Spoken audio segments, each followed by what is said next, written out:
द्वारकापुरी गौ सेवा आश्रम की स्थापना 1008 स्वामी नृसिंहाचार्य गौड़ महाराज, जो उनका जीवन में लिखा जाता है, मैंने भी सुना है कि हरियाणा के भिवानी के आसपास के ब्राह्मण गोत्र के गौड़ गोत्र के ब्राह्मण थे वो, और उनको कोई पूर्वानुग्रह या पूर्व के संस्कार अनुसार वो राष्ट्र सेवा में जगे थे। और मैंने भी दादाजी से सुना है ऐसा कि वो आर्मी में गए थे, उस समय वो जम्मू कश्मीर थे, उनको कोई ऐसा पास हुआ कि मुझे कहीं ऐसे इलाके में जाना है, गौ सेवा करनी है, तो वो वहाँ से आर्मी ज्वाइन थी, वो छोड़कर पैदल चलते चलते, और उन्होंने लोगों से सुना है कि वो 12 साल तो उन्होंने पैदल यात्रा की थी, भारत भ्रमण पैदल यात्रा की। करते करते वो बेलगांव आए और 61 में वो गोवा में आए थे।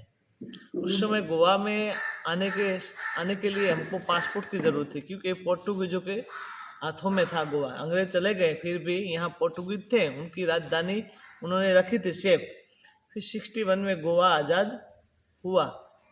61 दिसंबर में 19 तारीख को गोवा आज़ाद हुआ। उससे पहले स्वामी जी आए थे और यहाँ स्थापना की। फिर कवड़े मठ में उतरे, वहाँ गए, वहाँ शंकर पाठशाला की स्थापना भी उन्होंने की, सबके भीतर। फिर एक गौशाला की 1962 में स्थापना एक गौशाला की हुई है। पहले फोंडा थी, चलते चलते फिर यहाँ आए। उस समय स्वामी जी की मुलाकात वो नाथू दादा पुरोहित उनसे हुई। फिर स्वामी जी ब्रह्मलीन होने के बाद नाथू दादा ने पूरा गौशाला का संचालन किया, संभाला, बहुत उसका विस्तार किया। और उस वर्तमान समय में 350 के करीब गौ माता यहाँ निवास करती हैं। और इस गौशाला में भक्त, मारवाड़ी, गुजराती समाज, अग्रवाल समाज, यहाँ के लोकल लोग भी सहयोग अच्छा करते हैं, ये सब हैं। और द्वारका तो नाम ऐसा रखा कि भाई ये द्वारका जैसा है, यहाँ मन को शांति मिलती है, तो ये द्वारकापुरी नाम से चल रही है। और गोवा की सबसे पुरानी गौशाला एक यही है। उसका जो ट्रस्ट का चैरिटेबल नंबर है वो भी 001 नंबर है, मतलब पुराना ट्रस्ट है बहुत। उस सरकार भी सहयोग करते, लोग भी सहयोग करते हैं। और ऐसे सब भक्त लोग आके यहाँ अपना ध्यान से, श्रद्धा से यहाँ सेवा करते हैं। और ये गौशाला चल रही है लोगों के द्वारा। लोग आते हैं तब चलती है ना, क्योंकि आश्रम, मेरा एक मानना है, हम आश्रम के, आश्रम है हमारा, हम आश्रम के, आश्रम है हमारा, बस यही भाव होना चाहिए। मतलब परस्पर देवो भव, हम देव को माने तो देव हमारा ही, हम देव हैं, बस यही सूत्र है। एक हाथ से ताली नहीं बजती, दो हाथ का सहारा चाहिए। तो सब लोग, मारवाड़ी, गुजराती लोग आते हैं, सब लोग श्रद्धा से गौशाला चल रही है। करीब 62, मतलब आज 50-60 साल हो गए गौशाला को, ऐसे अविरत धीमे धीमे धीमे 15 एकड़ में गौशाला है।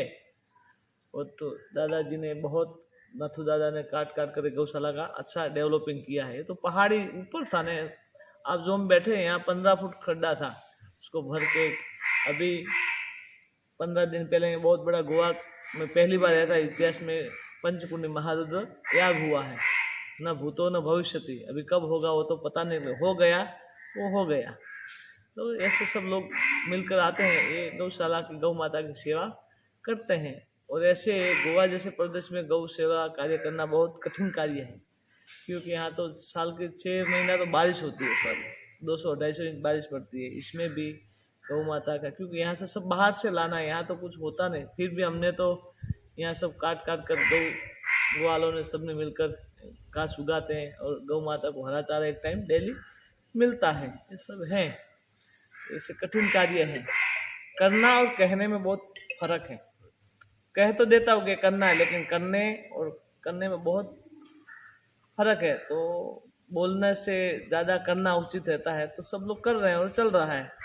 गौ माता, गुरु महाराज और भारत माता, सब भक्तों को हम तो यही चाहते हैं अंतःकरण से कि सबका कल्याण करें। व्यक्ति का कल्याण होगा तब तो अपने कल्याण की ओर दोबारा यहाँ आएगा ना। और आश्रम में आप आते हैं तो यहाँ नेचुरलता बहुत है। यहाँ आते आपको लगता है कि भगवान स्वयं द्वारकाधीश यहाँ विराजमान है, गौ माता है, आपको लगता है।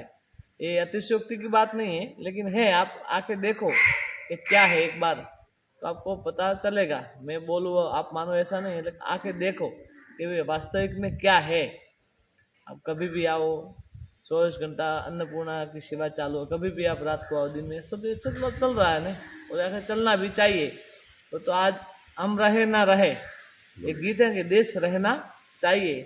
तो व्यक्तित्व का कोई अनुमान तो है नहीं, क्योंकि कब हम जाएंगे, वो तो मौत को साथ में लेके घूम रहे हैं। लेकिन ये अविरत ऐसा ही हम गौ माता भारत माता को प्रार्थना करते कि भाई एक जाने के बाद दूसरे भक्तों में ऐसा भाव जगा कि गौ सेवा कार्य चलता रहे, और इससे सबका कल्याण है, ये कल्याण का मार्ग है ना।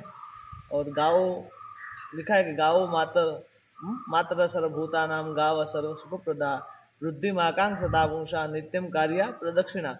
मतलब गाय की सेवा करने से सारी सेवा उसमें सम्मिलित हो जाती है। तो गौ सेवा हमारा आधार है।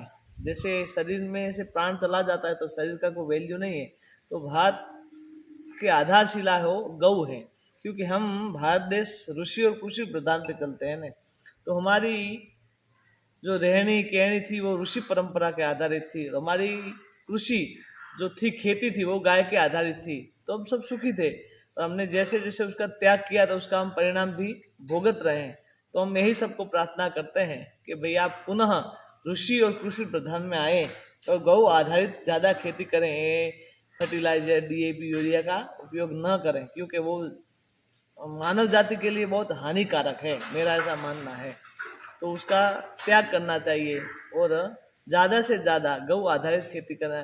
गौ आप कोई भी पशु रखो, पशु के खद से जो बना हुआ होता है ना, उसमें बहुत प्रोटीन रहता है, विटामिन रहता है, और वो शरीर को भी सुख देता है। तो सुख के लिए ज़्यादा ऑर्गेनाइज गाय आधारित खेती करनी चाहिए, हमारा यही कहना है।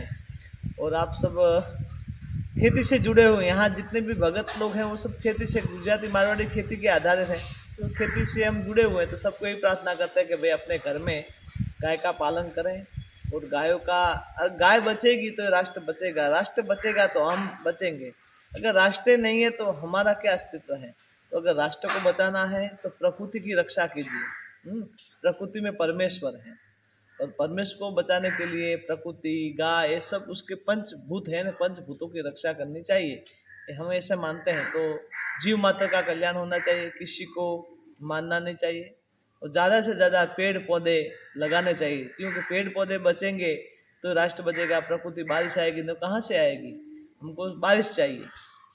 बोले बारिश नहीं हो तो कहाँ से होगी, हम तो पेड़ पौधे सब काट रहे हैं।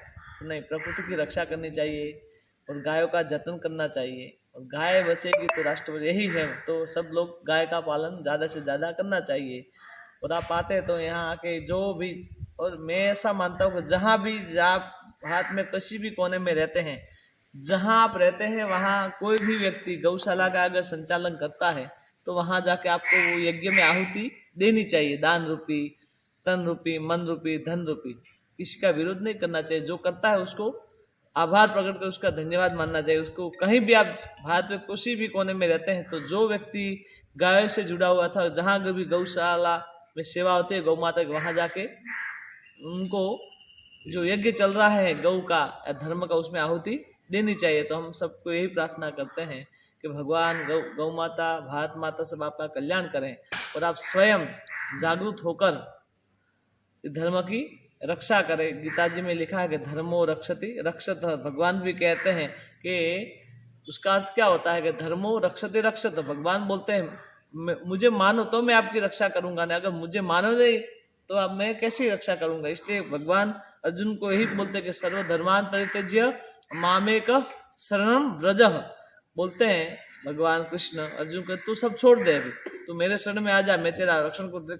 जब जाएंगे तब तो परमात्मा रक्षण करेगा, हम जाना ही नहीं और बातें करेंगे तो ऐसा नहीं होता। हमारे सामने भोजन रखा है तो हाथ लंबा कर भोजन तो करना पड़ेगा ना। अगर भोजन नहीं करेंगे तो कोई हमको आके खिलाएगा नहीं। तो खुद का कर्म तो खुद को ही करना पड़ेगा, दूसरे पे निर्भर रहना नहीं चाहिए। तो आप जहाँ भी कहीं रहते हैं, जहाँ गाय की सेवा होती है, धर्म की सेवा होती है, वहाँ आहुति देकर अपने जीवन को धन्य बनाना है। आगे वाली पीढ़ी को कुछ देना है तो धर्म का ज्ञान दीजिए, भारत माता का ज्ञान दीजिए, और सबसे पहले उसमें राष्ट्र भाव कैसे जगे वो उसको आप समझाइए। अगर हमारा वृद्धावस्था हमको अच्छी तरह से निकालना है, अगर सही तरह से जीना है, तो अपने बच्चों को, आने वाली पीढ़ी को धर्म का, राष्ट्र का और देश प्रेम बहुत जरूरी है, उनको जगाना चाहिए। ये सब जरूरी है। तो तो हम सबको यही प्रार्थना करते हैं कि भगवान आपका सबका कल्याण करें। आपके भीतर जो परमात्मा विराजमान है उनको भी हम दंडवत नमस्कार करते हैं, और सब आपका भगवान रक्षा करे। राष्ट्र देवो भव, राष्ट्र से ऊपर कोई देव नहीं है, तो राष्ट्र बचेगा तो सब बचेगा। तो राष्ट्र के साथ गौ माता भी एक राष्ट्र का प्रतीक है, प्रकृति भी प्रतीक है, तो सब राष्ट्र जो देव है वो राष्ट्र है, तो सबका जतन मनन करना चाहिए, उसका पालन करना चाहिए, यही हमारा कहना है। जय भारत, जय गौ माता।